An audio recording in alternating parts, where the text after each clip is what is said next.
جمعیت علماء اسلام پاکستان کی مرکزی مجلس شورا کا 2 روزہ اجلاس 23 اور 24 نومبر کو یہاں اسلام آباد میں ہوا۔ اس اجلاس میں 27ویں آئینی ترمیم اور بعض ایسے قوانین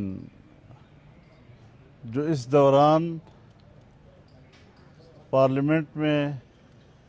پیش کیے گئے یا پاس کیے گئے اس پر تفصیلی غور کیا گیا۔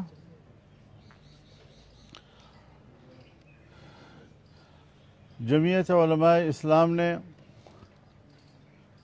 27ویں آئینی ترمیم کو کلیتاً مسترد کر دیا ہے اور پارلیمنٹ میں ہمارے پارلیمانی اراکین نے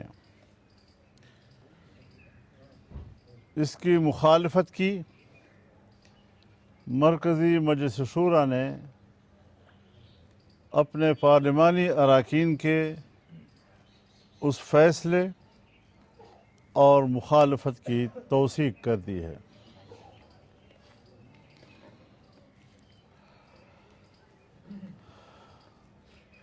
سب سے پہلے بنیادی مسئلے کو دیکھنا ہے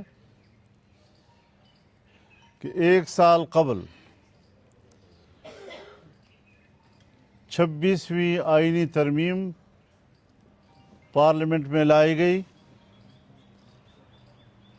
اور 1 ماہ 1 ہفتے تک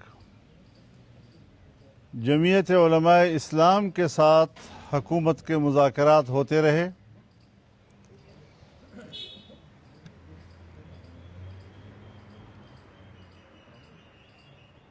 پاکستان تحریک انصاف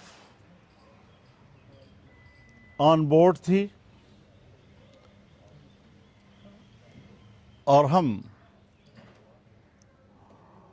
آئینی ترمیم کے حوالے سے ہر پیش رفت سے ان کو آگاہ کرتے رہے، ان کو اعتماد میں لیتے رہے، ان کی تجاویز بھی لیتے رہے اور ان کی تجاویز پر ہم سٹینڈ بھی لیتے